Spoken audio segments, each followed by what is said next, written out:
Part B, again, does it converge? Sum n equals 1 to infinity, negative 1 to the n plus 1, and divided by n squared plus 1. What would Bn be in part B? Just take away the factor of negative 1 to the power. N over n squared plus 1. There, you got it.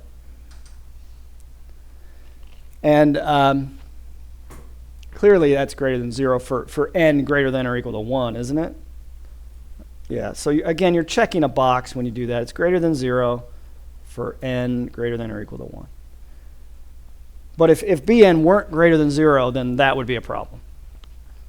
So AST might not apply. Okay, so number 1, what do we have to show? We need to show Bn is decreasing. Well, let's use, I think it's pretty obvious if you write out the terms, but there will be times when it's not obvious. So what could we do when it's not obvious? Yeah, and the thing I'm going to be a little bit picky about is when you take the derivative, define the related function f of x. It looks the same as Bn, except you're replacing n with x's. Just humor me there, because otherwise those shortcuts for taking derivatives don't work if you're not dealing with a continuous function. Because Bn, when you graph, it's just a bunch of dots. And f of x is a curve. You can take the derivative of it. It's a continuous curve. So, okay. Why are we interested in taking the derivative? If it's negative, yeah. So you just show the derivative is negative. And it's not a huge deal in this one. F prime of x. And by the way, it doesn't even have to be negative at the beginning of the series. It just has to go negative for some n eventually. Once you get past that n value, it's going to be negative. So it doesn't matter if it starts at 1 or 2 or 3. It's really the tail, the end of the series, the infinite number of terms at the end of the series that determines whether a series converges. A finite sum at the beginning never determines whether a series converges. It's always finite when you add a finite number of numbers together. So it's always the end or the tail of the series that determines convergence. Okay, f prime of x, what rule do you want to use for x divided by x squared plus 1? Quotient rule, okay. Low d high, what's that? X squared plus 1 times 1. X squared plus 1. And I'll put that in there just so your notes are complete. The 1, I mean. And then low d high minus? 2x times x. Yeah, high d low. So I write it like this. X times d low is 2x, but yours is fine too. All over? X squared plus 1 squared. X squared plus 1 squared. All right. So this is really, what, minus 2x squared? And so this is really just x squared plus 1 right here. So if we take x squared plus 1 minus 2x squared, what does that get us? Negative x squared plus 1. All right. So negative on top, right? Negative x squared plus 1 on top. And we have a positive number on the bottom. For what values of x will this derivative be less than 0? So we want to make this statement, right? But I mean, when is it true? It's not quite true at the beginning of the series n equals 1, is it? It's actually, what is the value of this thing at, well, x equals 1 if you like? 0. Is that a big deal? That doesn't quite work at x equals 1? No, because if you plug in anything bigger than 1, then negative x squared will be absolute value-wise bigger than 1, right? So when you take the opposite of that and then add it to 1, you'll get a negative number on top, positive number on the bottom because it's being squared, right? So it'll certainly be less than 0. So all we have to do is say this works for what? X is what? Strictly greater than 1. And that's good enough. So what's the conclusion? Thus, f decreases, which means the original function f decreases for x is greater than 1. So what does that say about Bn? And so Bn decreases for n greater than 1.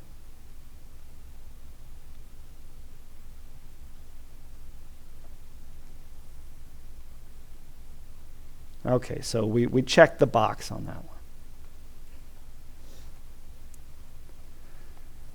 Okay, so we need to show decrease, and then what does it decrease to?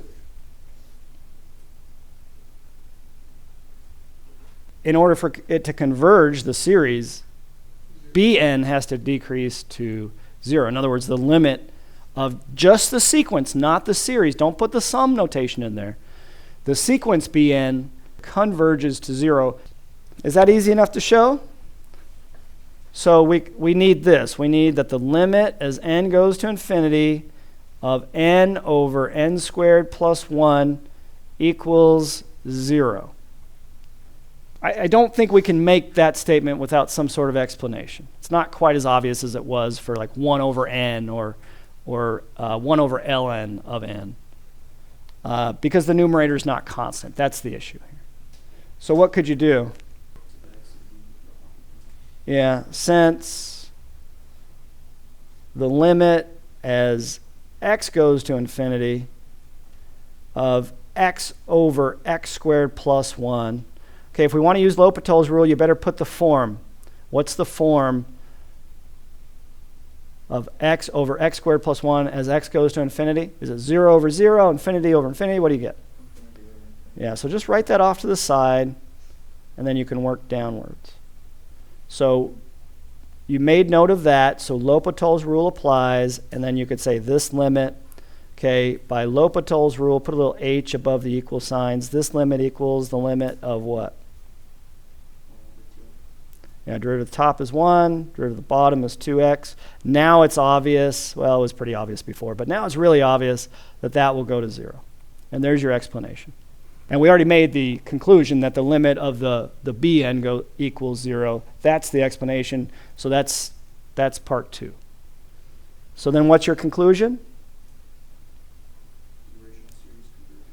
Yeah, so let me fit that conclusion in here. So the given series, the sum, I don't remember what it was. It was -1 to the n plus 1. So n equals 1 to infinity, -1 to the n plus 1 times n over n squared plus 1. Or you could just say, so the series, the original series, if you like. So that series converges by AST. Okay, so let's go over these steps here. Okay, so I would like to see you write down Bn, what you just get by taking out the factor of -1 to whatever power it is brought to. And then, say that that's greater than 0. Check the box. And number 1, show that it decreases. Sometimes it's really obvious. If you have a constant over an increasing function, just make the statement. If not, take the derivative of the related function. Don't forget to switch to x. Show that that derivative is less than 0. And then criteria 2, show that the limit of the Bn goes to 0. And then make the conclusion so it converges by AST. That's what you do if it's a convergent series. Any questions on that? So there's really, I don't mean to mislead you, there's really 4 steps here, right? You want to write this down, and then number 1, show that Bn decreases, show that it decreases to 0, and then you really need, the 4th step would be make a conclusion, right? And so if you have all 4 of those on a test and they're correct, that's the recipe for getting 100% on that problem.